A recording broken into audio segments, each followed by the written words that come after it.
이번 시간은 식물 영양소 가운데 엉겅퀴, 영어명 밀크시슬에 대해서 알아보겠습니다. 엉겅퀴의 특징에 대해서 알아보겠습니다. 1. 엉겅퀴는 건조하고 햇볕이 잘 드는 지역에서 성장하며 지중해 지역이 원산지로 해바라기와 데이지꽃처럼 국화과 식물입니다. 우리나라에서는 6월과 7월에 꽃이 필 때는 잎과 줄기에서, 그리고 여름에는 뿌리를 채취하여 그늘에 말려서 사용합니다. 엉겅퀴의 영어 이름인 밀크시슬이라는 말은 이 꽃을 짓 누르면 잎에서 유백색 수액이 나오는 것을 보고 지었습니다. 다시 말해서 우유의 뜻인 밀크와 살짝 찌르다라는 시슬이 합쳐진 말입니다. 밀크시슬의 학명은 실리범 메리애넘입니다. 밀크시슬은 허브이며 간이나 신장, 그리고 담낭 문제 등을 해결하기 위한 약초요법으로 2000년 전부터 사용되어 왔습니다. 2. 여러 과학적인 연구들은 엉겅퀴 성분 가운데 특히 실리마린이라고 불리는 플라보노이드 성분 물질이 아세트아미노펜 같은 약물을 많이 복용하면은 간에 손상을 입게 되는데, 이때 간에 쌓인 독소를 제거하는데 유용할 것이라고 제안하고 있습니다. 참고로 아세트아미노펜은 진통 해열제 성분명으로 대표적인 상품으로는 타이레놀이 있습니다. 앞에서 언급한 실리마린에 관해서 알아보겠습니다. 1. 실리마린은 엉겅퀴의 열매나 뿌리, 그리고 씨앗에서 추출한 화학 성분입니다. 2. 실리마린의 항산화와 항염증 작용은 알코올이나 독성 물질로부터 손상된 간세포를 회복시켜주고 새로운 간세포를 성장시키는데 도움을 줍니다. 이런 이유로 염증이나 간염을 가지고 있는 사람들에게 복용을 제안하고 있습니다. 참고로 실리마린의 항산화력은 비타민 E의 100배나 되는 것으로 알려져 있습니다. 3. 연구에 의하면 실리마린은 간에서 항산화 작용에 필요한 글루타치온 농도를 35% 향상시켜주고 활성산소 중화 효소인 SOD의 농도도 향상시켜 과산화로 인한 세포괴사를 막는 것으로 나타났습니다. 4. 이 밖에도 간세포의 단백질 합성에 관여하는 리보좀의 양을 증가시켜주고 염증성 매개 물질인 프로스타글란딘과 류코트리엔을 억제시켜주어 간경화나 간섬유화를 방지해줍니다. 엉겅퀴를 이용한 예방과 치료에 관한 연구 내용들입니다. 첫 번째, 알코올성 간경변에 관한 내용입니다. 엉겅퀴는 종종 알코올성 간염과 간경변 시 치료제로 권장합니다. 하지만 과학적인 연구들은 혼합된 결과를 보여주고 있습니다. 왜냐하면은 대부분의 연구들은 엉겅퀴가 간 기능을 개선하고 간경변이나 만성적인 간염을 가지고 있는 사람들의 생존율을 증가시키는 것으로 나타났기 때문입니다. 하지만 이들 연구의 방식에는 참여한 임상 인원이 적었고 엉겅퀴 요법의 용량과 기간이 차이가 있기에 어떤 확고한 결론을 도달하기에는 어려움이 있었습니다. 참고로 간경변증은 만성적인 염증으로 인해서 정상적인 간 조직이 작은 덩어리가 만들어지는 현상인 재생결절이 생겨 결국 섬유화 조직으로 바꾸어지고 이로 인해서 간의 기능이 저하되는 것을 말합니다. 두 번째, 버섯 중독과 엉겅퀴에 관한 내용입니다. 전통적으로 엉겅퀴는 일광대버섯 같은 독버섯 중독 시 응급 해독제로 사용되어 왔습니다. 동물 연구에서 엉겅퀴 추출물을 10분 이내에 섭취하는 경우에는 독버섯 독성을 완전히 중화시키는 것으로 나타났습니다. 또한 24시간 이내에 복용하는 경우도 간 손상 및 사망 위험을 감소시키는 것으로 나타났습니다. 세 번째, 바이러스성 간염과 엉겅퀴에 관한 내용입니다. 엉겅퀴는 간염 바이러스, 특히 C형 간염의 치료에 널리 사용되고 있습니다. 하지만 과학적인 연구들은 혼합된 결과를 보여주고 있습니다. 왜냐하면은 일부 연구들은 엉겅퀴가 간 기능을 개선하는 것으로 나타났고 반면에 다른 연구들은 그렇지 않은 것으로 나타났기 때문입니다. 특히 인터페론과 리바비린 약물에 반응하지 않는 간염 환자 16명을 대상으로 한 연구에서는 엉겅퀴가 C형 간염 바이러스 수를 감소시키는 것을 확인할 수 있었습니다. 결론적으로 14일 동안 엉겅퀴 요법 후 간염 환자 14명 중 7명이 간염 바이러스가 괄목할 정도로 감소하는 것을 관찰할 수 있었습니다. 참고로 인터페론은 바이러스성 질환에 대한 숙주 방어 작용을 하는 바이러스 억제인자이며 리바비린은 C형 간염 치료제로 쓰이는 항바이러스제 약물입니다. 네 번째, 계절 알레르기와 엉겅퀴에 관한 내용입니다. 일부 연구에서는 엉겅퀴 추출물과 항히스타민제와 함께 복용한 사람이 항히스타민제만을 복용한 사람과 비교한 결과 알레르기성 비염 증상이 감소하는 것으로 나타났습니다. 다섯 번째, 암과 엉겅퀴에 관한 내용입니다. 초기 실험실 연구에서는 엉겅퀴의 실리마린과 다른 활성 성분이 항암 효과가 있는 것으로 나타났습니다. 다음은 이와 관련된 내용입니다. 1. 암세포들이 분할하고 증식되는 것을 중지시켜준다. 2. 암세포의 수명을 단축시킨다. 3. 종양의 혈액 공급을 감소시킨다.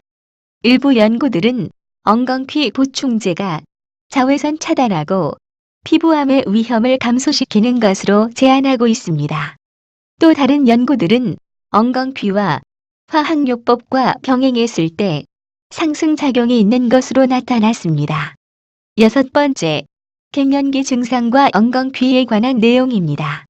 여성을 대상으로 3개월 동안 하루에 2번 엉겅퀴, 블랙코 호시, 당귀, 레드 클로버, 미국 인삼, 그리고 체즈베리를 포함하는 특정 제품을 복용하면은 안면 홍조, 야간 발한 등의 갱년기 증상이 감소하는 것으로 나타났습니다. 참고로 체즈베리는 월경전 증후군이나 유방 통증, 불임 등에도 사용됩니다. 일곱 번째, 당뇨병과 엉겅퀴에 관한 내용입니다. 1.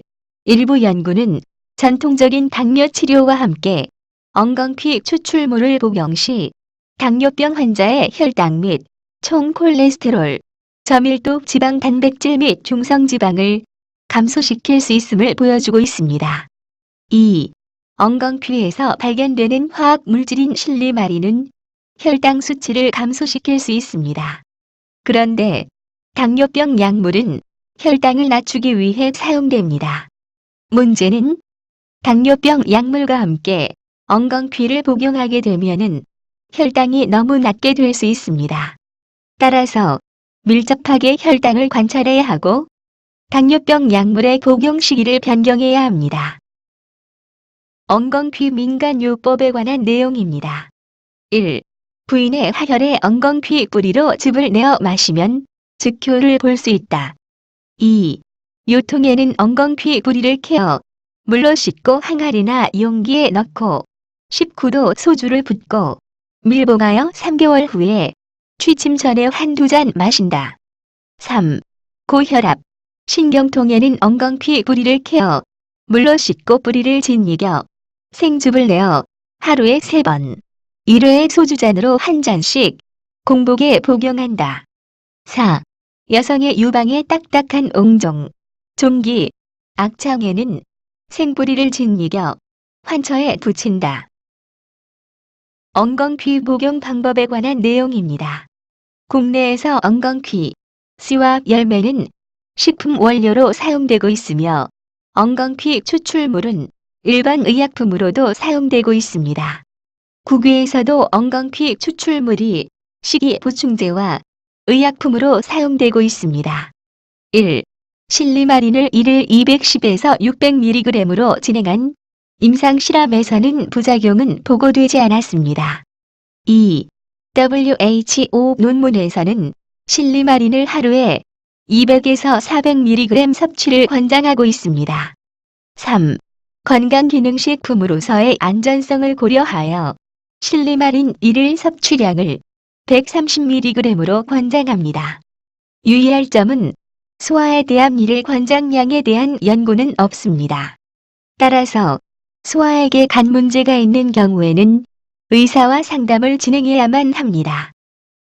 엉겅퀴 복용 시 주의사항들입니다. 1.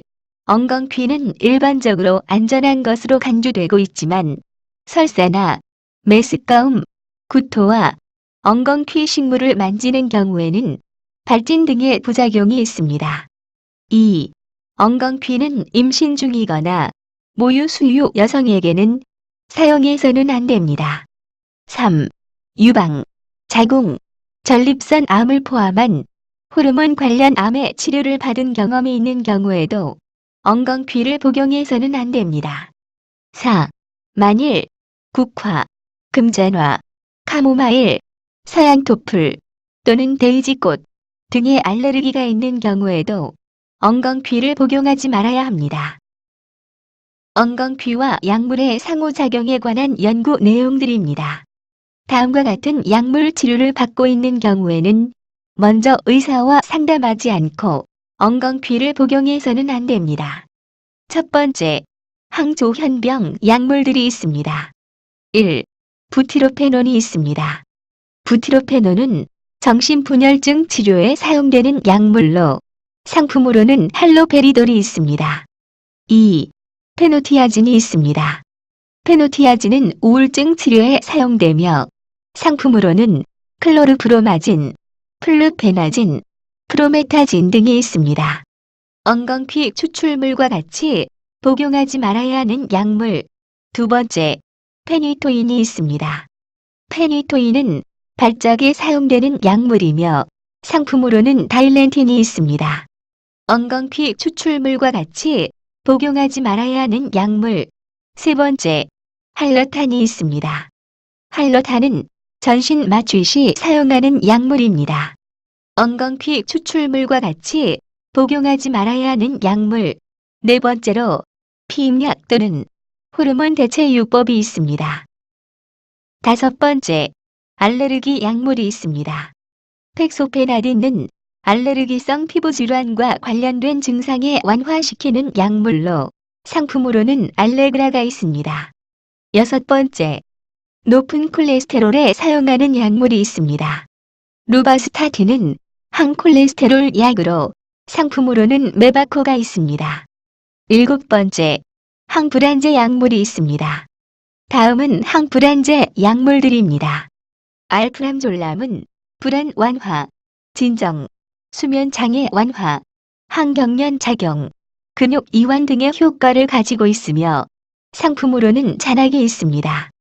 디아제팜은 불안 치료, 공황 발작, 불면증의 단기 치료 등에 사용하며 상품으로는 바리움이 있습니다.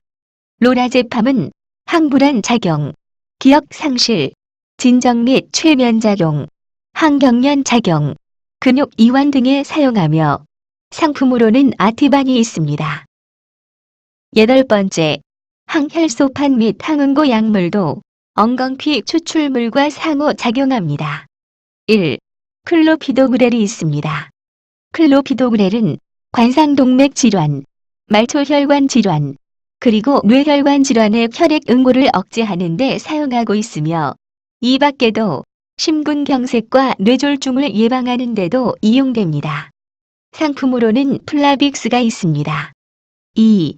비타민 K는 지혈시키기 위한 응고인자의 형성에 관여하는데 와파린은 이러한 비타민 K의 작용을 억제시키는 역할을 합니다.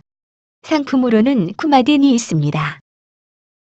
이상으로 엉겅퀴에 대한 모든 강의를 마치겠습니다. 감사합니다.